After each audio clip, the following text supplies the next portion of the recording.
welcome, welcome to the show. I am so excited, as always. I know I say that every week, but I am truly so excited to be here with you all live. If you're listening on podcast, I'm loving being with you here on the podcast as well. For those of you watching us live, because I do this with video live on all the social media platforms, and then we go to podcast as well. You're going to get to see my wonderful guests and me visually. And for those who can see, you'll see that my hand is out of that flipper that I've been wearing for the last 8 weeks. It's still swollen. I'm still having trouble with it, but it's just so freeing to be out of something that was restricting my movement to make sure that I would heal. And I've just really been exploring this whole idea of what it meant to not be able to use my hand since I am a righty, and how I've learned to adjust to it. But I also realized there was a lot of trauma associated in that hand, which makes it even more interesting that my guest that I have today, who I met at Steve Olsher's Virtual New Media Summit, where I was an icon of influence, she pitched and I just loved her. And she had such amazing energy and presence. But beyond that, she just spoke to my heart that I knew I needed to have her on the show today. She's not my usual guest, but she is something that every entrepreneur, every human being on the planet should be thinking about: how you move and how you think and what's going on inside your body.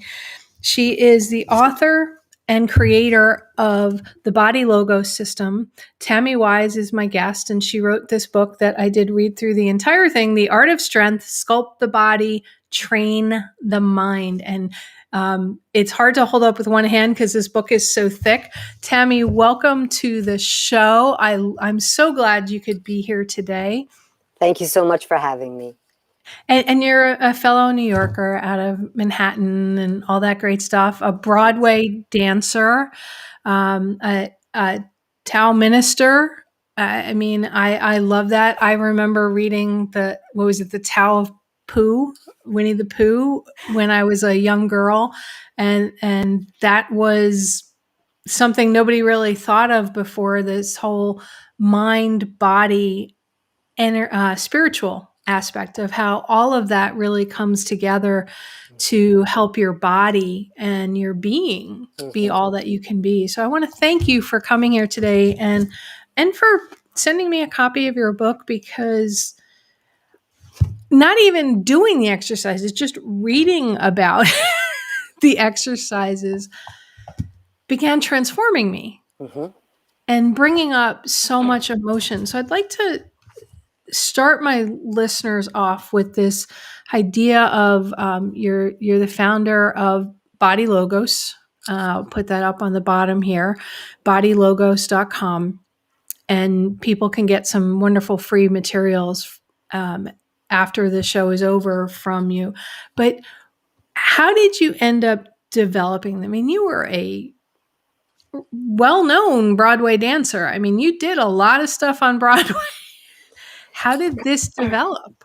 Well, it actually developed way before Broadway, and it developed before I even started dance. It was the motivation that brought me to dance. So when I was quite young, between the ages of 10 and 13, I was sexually abused by my father regularly. And it was a secret for 40 years. And the way I got through those years was, when these events happened, I would be just this curled up tension ball in my bed. And then I would just, boom, disassociate out of my body. And I'd be, what it felt like was my posture, my energy body would stretch between earth and sky. And I felt in alignment precisely with gravity, which I have now taken on as my relationship with gravity being a spiritual relationship. And I do think that it is something we all living beings have in common, is our relationship with gravity. So I don't know what could be more spiritual than that.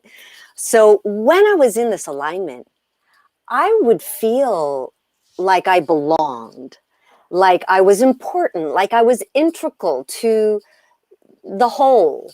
And I felt strong and I felt safe. But then when I would snap back into my tension-based body, all of that disappeared. I didn't feel like I was worth protecting. I didn't feel important. I felt afraid. I felt certainly not in my power. And so I wanted to learn how to be in that altered reality on purpose, in my reality. So I started ballet classes because I knew it was centered in posture. So ballet became my link to learning how to stand in that precise alignment that I learned in that altered state. When I was a little girl, I wanted to learn ballet because I just thought it was the most beautiful thing in the world, how both female and male ballet people held themselves and how they just seemed to kind of float through the world. I never really thought of it from that tension, not tension in the body, or even from posture, other than they had the most impeccable posture. But to me, it seemed like they could control every single muscle in their body. Yeah. And choose to place like their foot one muscle at a time. And it was the most glorious thing. But you've taken it to another level. Yes. Yes, I have. And I was never really inspired to be a professional dancer until later, until I got good at it. You know, like when you're good at something, you want to do it more. Right. So the more I learned, the better I got as a dancer. And fresh out of high school, when I was 19 years old, I landed in a chorus line in my first Broadway show. So I was just very lucky, I think, that I had a very strong passion for posture. I mean, really, the art of strength is all about posture. And I just use strength training to challenge that posture into balance. Because what a dancer has is the ability to both ground to the earth and elevate and elongate towards the sky. That's why they look like they're floating, because they stretch in both directions, not one direction.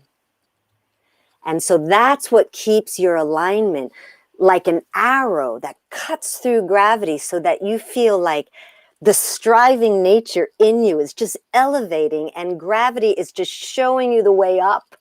So gravity doesn't just keep your feet on the ground. It actually beckons you to rise up into what you're here to do, I believe.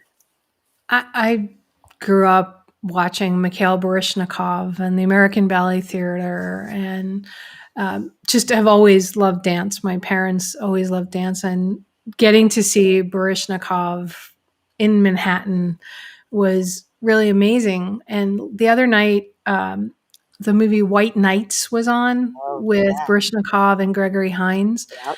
And as you were just talking, where you talked about with ballet, you're grounded, but you're lifted up. It really came to me with what you're just saying, because when you watch Gregory Hines dance, who's just was a stunning tap dancer. Yeah, phenomenal. But when he danced, he didn't lift. Most of the tap dancers tend to have more of a hunched posture. And what their legs do is crazy amazing. And he would be dancing next to Baryshnikov, who seemed like there was a string pulling him up to the sky. And even when he leapt into the air, I remember him hitting the chandelier in the White House when he performed. He seemed rooted to the earth, but yet flying free like an eagle. Yeah. That to me is, when I read through your book, I felt like you wanted to give everybody this ability to be grounded yet fly. Yep. And for some of us who have gone through a lot of trauma, it seems like you can never fly. You're just so heavy. Mm-hmm. How is it possible to let go of that, to shift through those things? Tammy, you've been through such amazing things in your life, you know, Mm-hmm. being abused and just having a life as a professional dancer. Yeah, That is there's a one of the lot of most rejection. So demanding. yes, it's a lot of do over. Right. And then, you know, you bring in this spiritual element to it, the Tao, TAO for people, TAO. And you went and became a minister of this work. That's not something most people do. Mm-hmm. Yeah. Why become a spiritual minister as well? Well, you know, when I was dancing, when I was in the bus and truck of a chorus line. So when you dance and you're always working, you travel a bit because there's just a few jobs in New York City. So you like when you get one of those, you just hang on to that for a while because most of the jobs are taking you out of your home. So anyway, I'm on a bus and truck tour for a chorus line, and one of the older participants or members of the troupe, she didn't seem very happy. And as I watched her, she kind of resented being on the road. And I just thought I was just having the time of my life. I was so happy. I got out of the home I didn't want to be in. So I was thrilled, but she wasn't. And I said to myself, when I see myself look like that, it's time to leave show business. That's going to be my clue that it's time. So it was probably my mid 30s, maybe a little before 35, maybe 32, 33. I started to understand. I didn't quite look like her, but I understood what she was feeling. And it is that start over, start over, start over piece where as a dancer, you don't necessarily feel like you're climbing. You feel like you're just always starting over again. If you're not like, if your intentions are not to be an actress, which mine was not. I was never very, I was always typecast if I had lines, but I really preferred dance companies. I just wanted to dance. I didn't really want to talk. Like, I'd held a secret my whole life. I didn't like talking. And I certainly didn't like lying. And that's what acting felt like to me. It didn't feel like pretending. It just felt like lying. It wasn't my thing. So when I started to feel that or understand that sadness that I saw in this woman, I decided it was time to start thinking of what came next. And so I went to Amory Colbin's cooking school because I was fascinated with energy. That was always what kept me going, was this wanting to learn as much about energy as possible. And so I thought, well, energy, nutrition, maybe that's what I'm interested in. So anyway, while I was there, I took this weekend course with a guy who had his own school called the School of Classical Taoist Herbology. And it was a weekend course on herbs, Chinese herbs. And I went, oh my God, this is like high nutrition, low bulk. This is totally energizing. This is cool. I transferred to his school and became a full-time student, and ended up going. At one point he said, you could go for your ministry if you wanted to.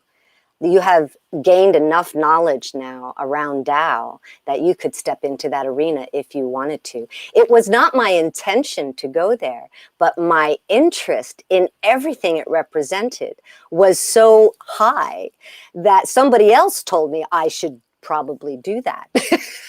And he had this conversation with two of us, and the other person was a very religious, Orthodox Jewish woman.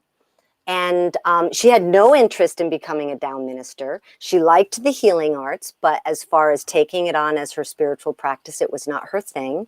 But for me, Tao gave me the language of what I learned to do in my body to be in that altered reality. The theory of yin and yang, the 5-element theory, the fact that we're a microcosm of the macrocosm of the universe, all of these guiding principles and all of the healing arts of Tao all made absolute and total sense to me. I felt like I was suddenly in the family I should have been born into.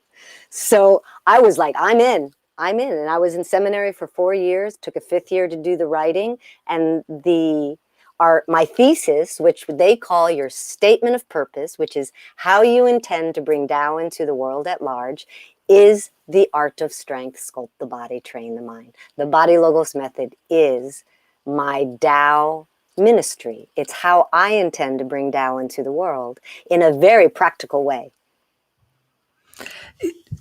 As I was reading through it, I could sense the spiritual aspect to it.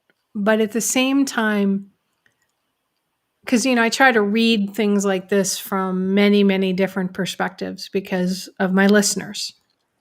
And because I'm just that kind of person, I like to see all different sides of things.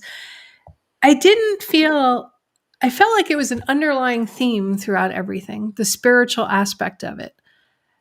But it wasn't put in such a way that if somebody, say, was Orthodox Jewish or evangelical Christian or Muslim or something like that, that they couldn't take advantage of it. Now, I do know several people in my life that would never touch the book because you do talk about Tao in here, and they just can't go past their belief system, and that is totally fine for them, and it's totally fine.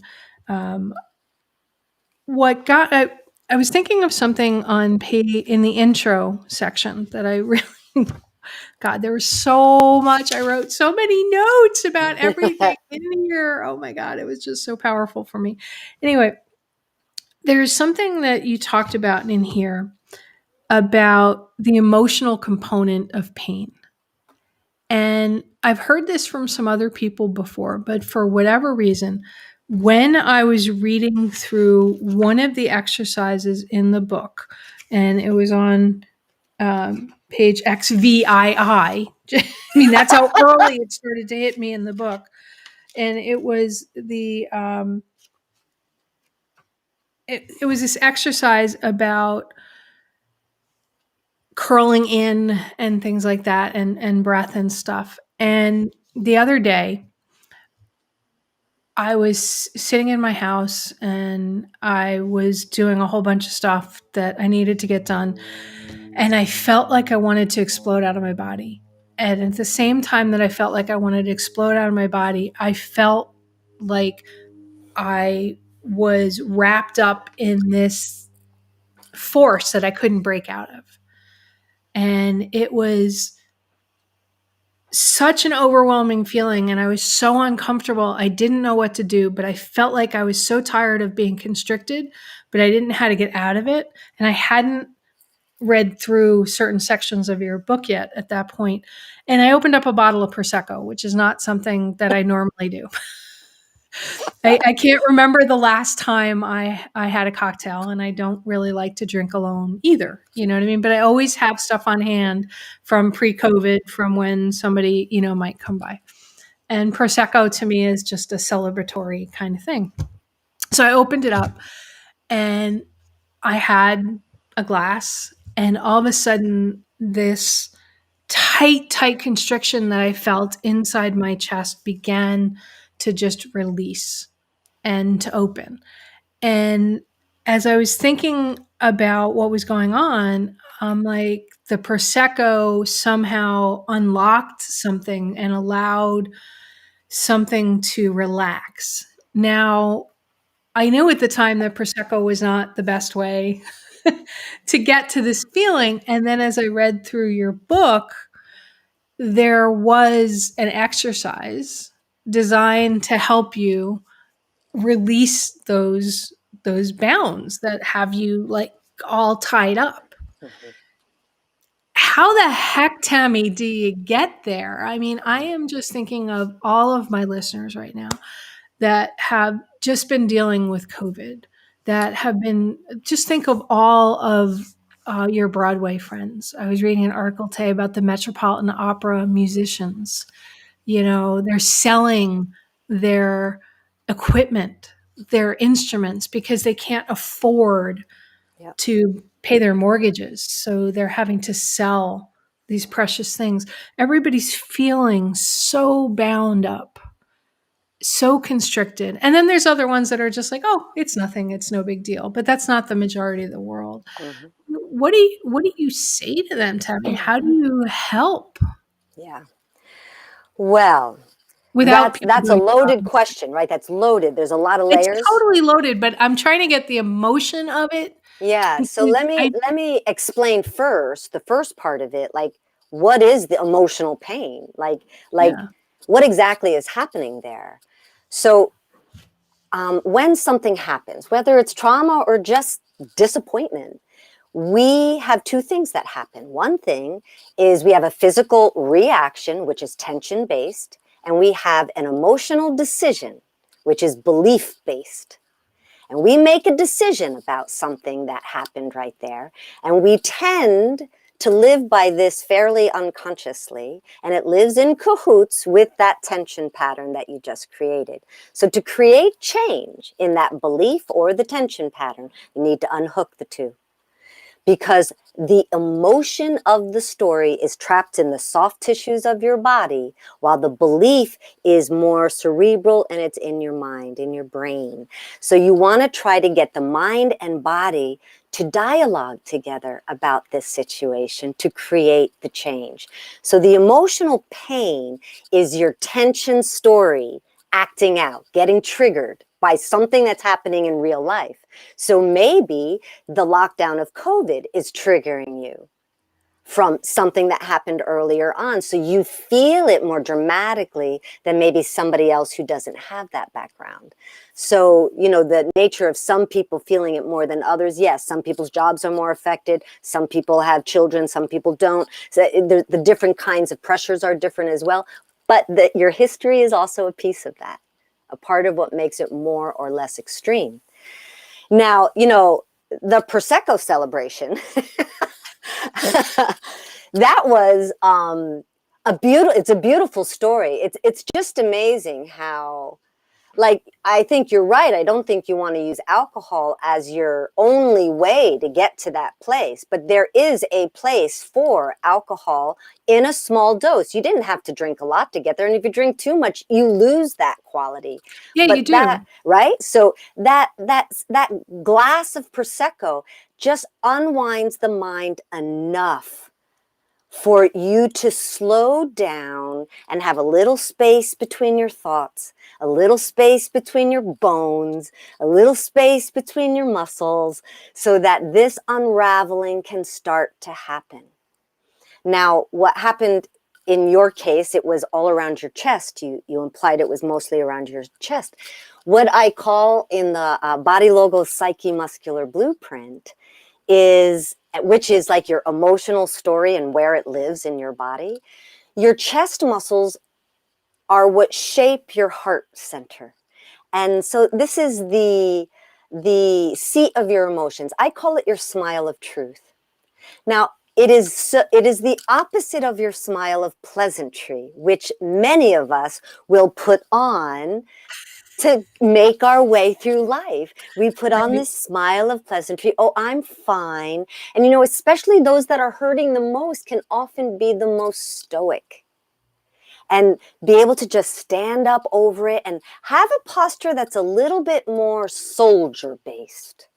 It's riddled with tension. It's aligned, but it's certainly not Baryshnikov, is it? It's riddled with tension. They are nailed to the ground. Now, my posture has that perfection or that precise alignment of your energy centers with gravity. But because there's a grounding from your center of gravity in your low abdomen down, as well as an upward rise, there's a slight stretch that's always happening. So I would call it like a yawn. It's not effortful, like the soldier at attention. It's it's even more relaxed than when a soldier is at ease. it's it's more floaty than that because you allow the stretch to happen. It's like a yawn. You let your body yawn. And when you're absolutely precisely aligned with gravity and you let that yawn happen in your body, it's not that your tension story necessarily goes away like that, but in an instant, you can just not have your attention on it. What happens specifically is you have your physical body and then you have your energy body that's around that. Think of it like maybe a round aura or something that's around you. If you can stretch the energy of your alignment beyond your aura, you can then be a witness looking at yourself in your present situation as well as being in it. So you're both out of it and in it at the same time. You become your own therapist, so to speak, because you can be neutral. The witness is completely neutral, not in feel with the trauma, but in feel with your relationship with Source. You call it whatever you want from whatever religion you're from. I'll just call it Source. Right. So when you're aligned with Source, you're in a much grander perception. And that smaller irritant that's inside your energy body isn't out there. So you're free of it for a moment. You can witness it without being in it. And that's the freedom that you felt when you just expanded a little bit from that Prosecco. You got freed from the compression of it, and it just started its surrendering outward, right? But like when you've been living with trauma, it's like your body can feel like cement. And that has to break down into rocks and then break into pebbles and then break into sand. And then it can start to be fluid and move into a freedom from the story. So it is a process that happens. But every layer you feel a little more free and a little more free. But when you are in that stretch and can be the witness, it is a sensation of self-love. It really, like when you're out there, you are in love, watching out for yourself. Yeah, it's a beautiful way of doing it. I know we're going to do an exercise called the 3-breath reset for my listeners. Mm-hmm. What started coming up for me when you were talking, because you said about the sitting above and kind of watching. Well, what I realized after the glass of Prosecco was why I was feeling so constricted and upset was because with everybody getting vaccines, people are beginning to get back out. Now, granted, here in Florida, there's way too many spring breakers that don't have vaccines that are going out like insanely, right? Yeah. Like they did last year when COVID was just starting. Right. But because of my sound-induced vertigo and my ear injury, even with the shot, I can't go back out because noise can literally drop me to my knees, and that hasn't been resolved yet. But everybody else was beginning to step out, so that's why it hit me. Yeah. Yeah. Compared to all throughout COVID, I was just like, hey, this is no different for me. For 2 years pre-COVID, I was trapped in my house anyway. Yeah. And then all of a sudden, but now all these other people are going back out, and it reminded me Yeah. of, well, I'm not just free to go. Mm-hmm. So that was really fascinating. What you were just talking about brought all that back to me because the Prosecco began to get me to think about it. But as you were talking, it came right back in Yeah. as to that's what was going on for me. Yep. So I was very happy reading through the book because there were several exercises Mm-hmm. with breath and some movement things that I could do to sort of process through some of that as well. Yeah. Much easier with somebody guiding you through it, though. Absolutely. Absolutely. I have a free gift for your listeners at my site that's called Surrender Tension in 8 Minutes. And it's one of the videos, because the book has 15 3D videos that are part of the process. And they're not the strength training, traditional strength training. It's kind of before you even get to the traditional strength training. They're really posture based. And what this video gift will help you with is surrendering tension in 8 minutes and following the weight of your bones to help your muscles let go. Because when you're in trauma, your muscles are like holding on so tight. And what your bones do is teach you how to relax. They slip out from under that grip just a little bit. Your muscles teach you how to do stuff, but your bones teach you how to relax. So part of the body logos technique is learning to have a relationship with your muscles and your bones separately, as well as in a unified way which is what most people are used to. I Most people love look that. at it as a musculoskeletal system. They don't look at them as separate systems. Okay. All right. Can you take us through the three breath reset? I do want to set this up though for everybody. If you are listening to this while you are driving your car, please do not do this exercise while you're driving. If you want to participate in the exercise as Tammy is doing it, please pull your car over to the side of the road, because I get a lot of people that listen to the podcast while they're driving or doing other things.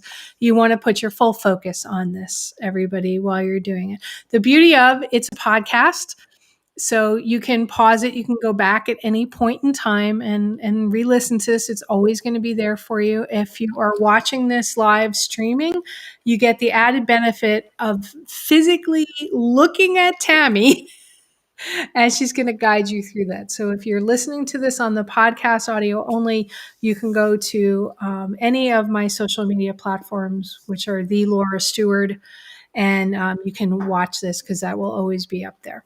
Okay, so Tammy, take it away and take us through the three breath reset, which you did with me once, and I was blown away. And I had Pilates via Zoom right after that. And my Pilates friend, she was like, "What'd you do, Laura?" And I'm like, "What do you mean?" She goes, "You don't even look the same. You're standing completely different." Wow, that's fantastic. All right.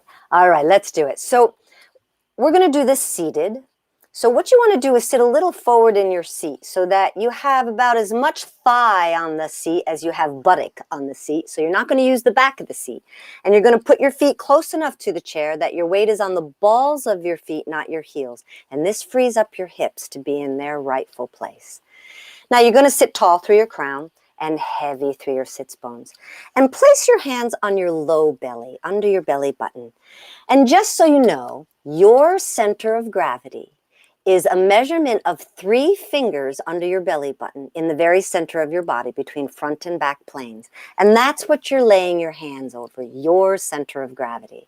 So you're going to take a breath into your hands. Let your low belly fill up like a Buddha belly. Inhale, full. And as you exhale, you're going to let your weight drop. Let your sits bones feel so heavy in the seat. Let your leg bones feel so heavy through the balls of your feet. Let your low back muscles surrender and just feel so held by the earth. Allow that lower body to spread out and take up space. And on your next breath, again, let that low belly billow. And on the exhale, you're going to let it flow up through the heart center, up through your crown center towards the sky. It's like a long-stemmed rose was growing right up through the center of your body. And let it just keep growing so tall and growing. Again, this is like a yawn upward towards the sky. Now, in your third breath, again, breathe into your center of gravity. And on this exhale, at once, drop through the heaviness of your sits bones and rise through the elevation of your crown. And feel both connected to the earth and sky at once. Feel like you're the conduit that keeps earth and sky communicating. That through you, they stay in dialogue. That your life force is their phone line. And continue to feel that grounded elevation as you open your eyes and come back to whatever you're doing. And try to maintain the space that you just created inside your body. There's a subtle space that I call equipoise, that long line in the center of the body that's quiet while all of this other activity is going on each side. But that central line is quiet. Well, if anybody who's watching now, you look at me, you can see that I'm taller in my chair. My shoulders are back. My neck feels longer. And I don't feel like the back where like the top where the skull goes into the spine, I feel like there's actually a gap there instead Yay. of it being kind of like locked down. Yep. So And your chest is smiling. yes, I feel like I'm like, okay, it's open. Yep. Like I can take a breath better. Yep. Not like I can take a breath better. I can take a breath better because I feel as if I'm not curled in to my chest Right. where my breasts would almost be touching each other. It feels Right. open to the world. And that Right. And feels so when much better. it's so much better. And if you can maintain this while you're at your job or at your computer, whether you're sitting or standing, but since we did it sitting, I'll just give a little tip for people who sit at a desk for hours a day. If you do that 3 breath reset and then place your hands palms up on each side of your keyboard, you're going to feel your elbows drop heavy away from your shoulder blade. And it keeps your sternum high. You're way out in front with your sternum. And your elbows' weight drops from the back body, from your shoulder blades. Now you've got this long tendon between the forearms, between the bones in your forearm. So all you need to do is just rotate your palms over to type. And you keep those elbows heavy from the shoulder blades. And as long as you maintain that, you are still an open receptacle for everything you're pulling up on the computer. So you're in a receptive posture instead of in this, what I call computer crunch, where the elbows splay. That's the beginning of the end. When the elbows lose their connection to the shoulder blade, you collapse over your computer. You're no longer in the equation. Your heart, your smile of truth, is completely disengaged, not at all connecting. So now it's just like your head and the computer. Your body's feeling senses, your empathy, compassion, sympathy, all of these, anger, fear, all of these emotions that come from your heart center are really no longer, all that's running is the memories from your mind, not anything that you can really use to step forward from where you are now. So I feel what's different being a minister using these tools to help people is that I'm going from where we are right now forward. I'm not going to go, we don't need to go back and review your history with your family. That's the work for a psychiatrist or psychologist or social worker. That's their job. But as a minister, we get present first. Let's just get right here, right now. See where the tension is and start to unravel it. If you want to share your story, I'm always happy to listen, but it's really about how do we unravel the tension. If you want to understand the story and talk about the story, that's a different way, but I go in through the body, not through the mind. And you've worked with corporate CEOs and several members of their executive committees. I mean, this is work that helps you be more present and be more effective Yeah. in your world. Mm-hmm. And that's the part that I feel so many other modalities I've toyed around with don't quite capture, right? Like weightlifting or the no pain, no gain sort of scenarios. For me, that's never really worked. I end up hurting myself or I get burned out on it. Yep. When I was just reading through this, my body almost sighed Yeah, just exactly. reading through the strength exercises Mm-hmm. that you suggest in the book of a different way of lifting a weight, of making sure that uh, your body, like the Alexander technique, I know talks a lot about posture, but I feel like this fills in some different pieces. Yeah, because in what it adds to Alexander is it's not just about your alignment and posture. It's about your alignment and posture being maintained when up against resistance. Right. And life is about bumping into resistance because nothing vibrates the same as you. So whether it's an emotional, mental, or physical resistance that you're bumping into, the Body Logos technique will help you. Before we end up ending today, I want to talk about another aspect in the book that I kind of struggle with because everybody says you need to meditate, right? And I have tried meditating forever. I find it annoying. If I have a guided meditation, I can kind of get through it better. Mhm, If I have a voice taking me through it. mhm, But that sitting still thing is just very difficult for me. mhm. And I've heard this described before, but the way you talk about it in the book to me was very, very different. You talked about still meditation versus active meditation. And I know that my listeners out there, they're struggling with it because I hear this from all the time. They say, Laura, I can't meditate, but everybody says I should meditate.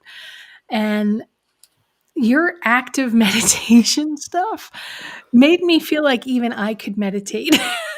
Yay! Well, just to explain like what happens when you're in seated meditation and you bump into what you're describing, is that's the first thing that comes up is everything that's unresolved. So you just get even more like in your Yeah. head because it's all just coming up because you got quiet. So now it's all in your face. So it's not uncommon that that's what you feel when you first start meditating. But let's remember what meditation is. Meditation is the ability to bring your mind and body to the same place, right? To unify. And so often we use the breath because your mind can focus on your breath and your body can focus on your breath, and it's a really easy thing. I use posture. Breath is a part of it, but posture is the focus. And that's where your strength lies, in maintaining that alignment. So, I describe strength as the ability to connect to an outside resistance, create the change you want to make without compromising yourself. And what I would call compromising yourself is losing your bones alignment. Now, your bones lead. Your bones do not work for your muscles. And that's the way most people live in their body. Their muscles lead, but your bones lead. That stretch between earth and sky is what leads you. That relaxed ease, that sigh, you called it a sigh, that's what leads. And then you add strength to that. It's not the other way around. You don't keep building and building and building and building on what you think is strength, which is very often just building tension, which is why you get hurt or you lose interest when you start approaching fitness from a competitive versus a contemplative place.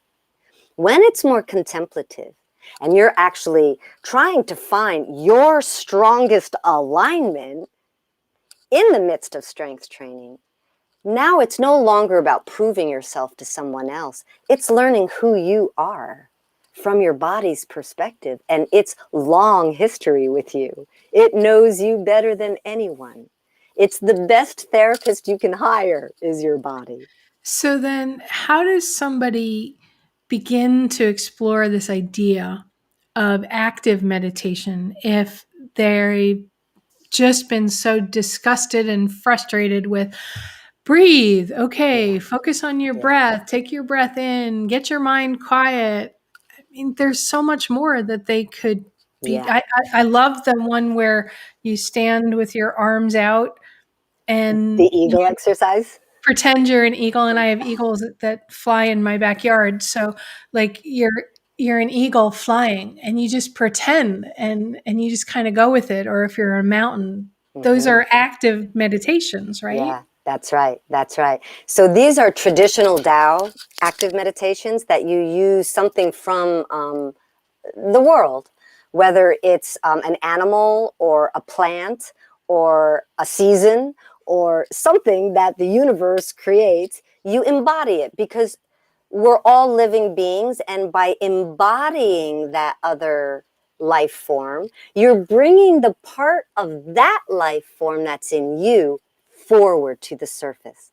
Just like when you drank the prosecco. No, it's when you try to meditate and all of the like stuff you're worried about came forward and you just get all agitated, right? Like Right. that. So left to your own devices, that's what happens, right? But if you go instead and you say, okay, I'm going to be an eagle, and you embody that eagle and you fly like an eagle and you let yourself be an eagle, it's independence, it's far seeing nature, it's higher than the rest of the birds in the sky. It's all of these qualities of the eagle is what will come to the surface, not all of the fears, because you're directing your attention. And really, meditation is about having mastery over your attention. So we just do it in the body logos technique through alignment and through the body versus through trying to control the mind. I try to direct your mind. So it's a little less, I think sometimes meditation can feel kind of, you're put upon to do this thing, you're put upon. And so I'm trying to direct you out of that into something that frees you, like directs you out. But your mind and body are on the same focused place, right? And that's the definition of meditation. So in Tao healing arts, they were always very aware of the fact that you can't get your mind to stop thinking. So instead, direct it. And so that's what I've worked off of in creating the Body Logos method. I think is that why guided meditations and I always get along better, because they're sort of directing my thoughts. I've got this voice telling my thoughts to go in a certain place. And when I come out of a guided meditation, I feel softer. The tension's gone from my body, and my head feels clearer. And I know I've cleared through different emotions.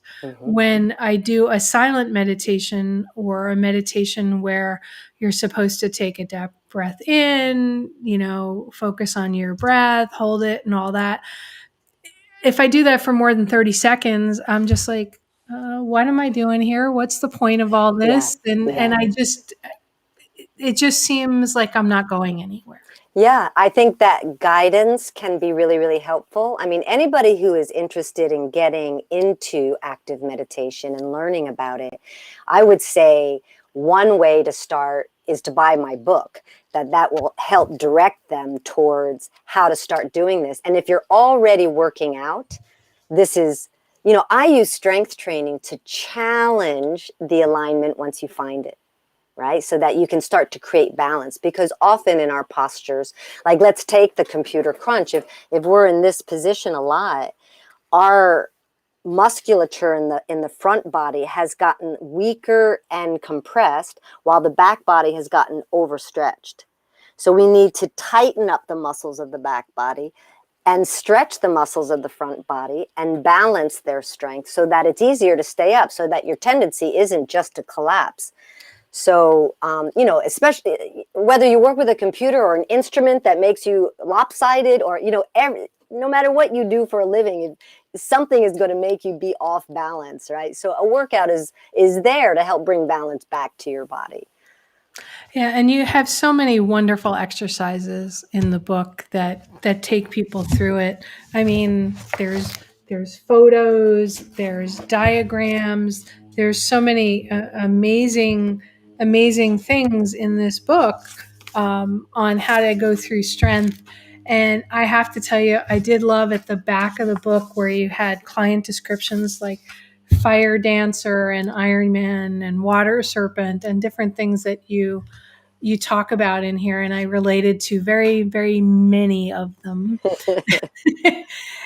And one of my favorite diagrams in the book, I think it's page 10, it's early on in the book, it's the Psychomuscular Blueprint. And what it shows is how we carry different emotions in different parts of the body, right? So we carry different emotions in different parts of the body due to how that muscle serves us in life, whether it helps us to survive or thrive. And I think that this is a really interesting way that people can really quickly say, oh, I have tension in that part of my body often, or I have pain in this part of my body often, and it's connected to this part of my life. And that's a good place to start a contemplation, is like to sit in meditation with that part of your body opening. So say it is the smile of truth of your chest as you're sitting in a quiet meditation. What you're exploring is what it feels like for your chest to be open and be available for the I don't know abyss that lies in front. But when we're in trauma, we're afraid of that I don't know abyss. We kind of protect ourselves a bit. We just want to know what's there before we enter. We're like the fox on the edge of the room, just sort of checking it out first. We're often not that. We don't just necessarily jump in, but there's all sorts of personalities, right? So it all lands somewhere in the body. And so that page, that illustration, I think is a really fun way to start, like just looking at how you can start working with the body to learn who you are from the body's perspective. And I think, correct me if I'm wrong, a good place to start is if, like, I write a lot of things, and I'm trying to write another book, and I write articles and stuff like that. And as you were just talking about what you were just talking about, I went, I bet I could use some of these techniques to help me when I get into writer's block. Yeah. Because when I get into writer's block, I just start curling in and I feel everything tighten up. My head tightens up, everything in my body. I almost can't breathe Yeah. with writer's block. With everything that you say about what your body tends to do in these moments, do you know what those long foam rollers look like? They're like quite long. Do you have one? There it is. I have If you 3 different lie, ones. oh, that's fantastic. So you want one that goes from the back of your head to your sacrum, your tail. There you go. Lie on it on your back. Let that follow your spine. Head on one end, sacrum and tailbone on the other end, and let yourself lie down with your arms out to your side and your shoulder blades drop back on each side of the foam roller, opening the sternum, separating the breasts so they don't touch, so they get as far apart from each other as possible. And just let yourself breathe there for a few minutes when you get into this compressed place, and just surrender the bones, wait, and let the bones weight separate you from your muscles tension. And once you're relaxed, get back up and write and see what happens. And I can see that for so many entrepreneurs, that you start getting so focused on, I have to get this done. I have to get this done. I need to get this done. I must get this done. Everybody's relying on me. The mothers at home who are juggling careers and family and homeschooling right now. And I listen to them all the time, my friends, my listeners, who tell me that they don't know what to do because everything, the weight is just so hard on them right now. And what you just talked about the roller, and I have this one, and I have a melt roller as well, which is a little smaller and softer. Are there other things that, like, let's just take the stay-at-home moms right now that are not staying home because that's their plan. They have to be at home to homeschool. They're teaching their kids. They're doing the grocery shopping. They're taking care of the house, and they have full-time jobs, right? And now they're taking care of their husbands as well because their husbands have the full-time jobs. Right. So I'm going to say, one time I had a client who said, we talk so much about posture. It's like, shouldn't posture be natural? Why do we have to work hard at it? So you're bringing me back to my answer to this man. Because at first I went, oh my God, you're right. It should be natural. And why do we have to work so hard at it? Why is it so hard for everyone? And I slept on it. And the next morning I woke up and I said, I've got it. So I realized that posture is absolutely natural when you lie down on your back. Oh, that is so true, though. It's right? so true. When you just lie on the floor, right, and you feel your head, your shoulder blades, your sacrum, your calves, and your heels touch down on the floor, not your spine. And if your spine is touching the floor, your shoulder blades are too spread. Get them behind the breast where they belong. If you lie on the floor like that, palms up, because anatomical position is palms forward. So when your arms are down at your side or slightly open, palms up, thumbs out. You just lie on the floor and relax for a minute. Breathe into your bones. Let your bones guide you. And you will relax so quickly. And it will take you, let's just say it takes 3 minutes to just lie down, surrender fully, Take a few breaths in that open, expanded position, and then get up and continue doing what you're doing. You don't have a lot of time, so you need something that works quickly, right? So Okay. oftentimes people don't lie down because they think it takes too much time. But when we're actually doing everything from home, you don't have to worry about lying down on the office floor. You can just lie down on your living room floor. But don't lie down with a pillow unless you have some sort of problem with some structural problems. You might need a pillow. But if you can, with no pillows, just lie down. If you find there's pain somewhere and you need to prop a little bit, you'll figure that out.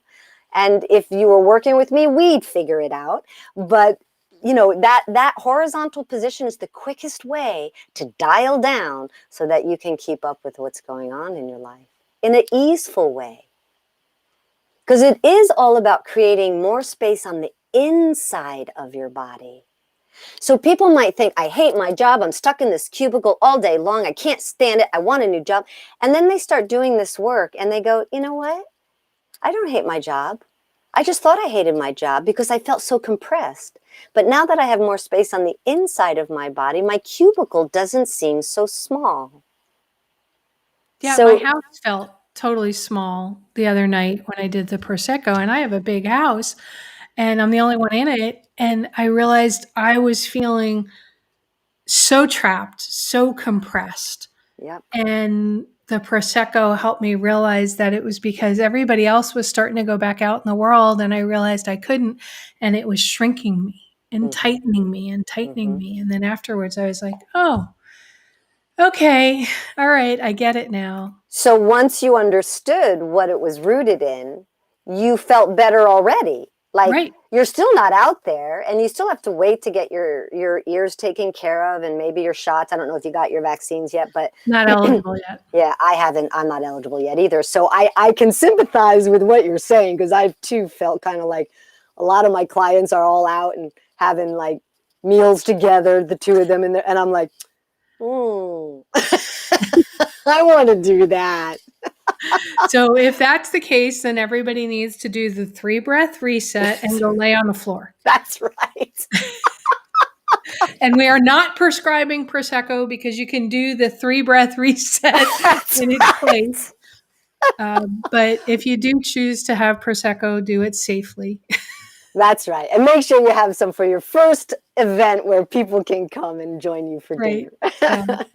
All right. Well, Tammy, I've loved having you on. I want to make sure people know how to find you, how to contact you, because I know you do sessions with people Yeah, where they can get a copy of your book that takes them through so much. And you yeah, have the offer you had mentioned as well for that's free right. resources. Yeah, so I do one-on-one training, but I also do group courses several times a year. It's a deep 5-week dive into your psychomuscular blueprint and learning this alignment. And so if you grab that free gift for your Surrender Tension in 8 minutes, you'll be on the email list. So then you'll learn when these deep dives are happening. And that's at bodylogos.com, Correct. BODYLOGOS.com for those that aren't watching the video where it's up on the screen. That's right. So, body logos, just so your listeners know, means the body's divine wisdom. Logos is a Greek word that means divine wisdom. So, that's how the method got its name, body Okay. logos. And Tammy Wise, where can they get your book, The Art of Strength? They can find it on Amazon. They can find it at Balboa Press. They can find it on my website. Okay, great. I want to thank you so much for being here and for doing the 3-breath reset with us and for helping me through some of the stuff that I've been dealing with that came up just even as I was going through this. And I want to share with everybody that just even going into the position of the eagle where you put your hands out to your side and just visualize that you're an eagle flying, it immediately now makes my body just relax. Like I can feel my breath change and tears almost come to my eye with the freedom of that feeling. So I've only done it a couple of times and I already can feel the body memory beginning to build in there. So thank you. You are welcome. All right, everybody. Tammy Wise has been here, and she's been an incredible guest with so much beautiful work that she's talked about in her book, The Art of Strength. Please go to bodylogos.com and get your free resources that she has. For me, I wanted to have this episode because I'm dealing with so much in my body. I've had my right hand in a brace for 8 weeks, and I was feeling really constricted there. And for June 1st will be 3 years since my ear got injured, and I have sound induced vertigo, and I've felt trapped in my house. So all these traumas, all these things, even finding my mom on the floor when she had her stroke, that trapped in my body. And having somebody like Tammy to talk to and to learn some new skills that can help you process through that. To me, that's asking the right questions of the right people. And this show is all about learning new ways of thinking, asking questions of the right people, and learning the new questions to ask. And I learned a whole bunch by reading this book, The Art of Strength. So have a great day, everyone. Do the 3-breath reset several times throughout your day if you need to, or just once a day. Just try it and see where you go. Let me know what happens for you, how you transform. And remember, at the end of the day, the right questions can change your life. So what are you asking today? Have a great day, everyone.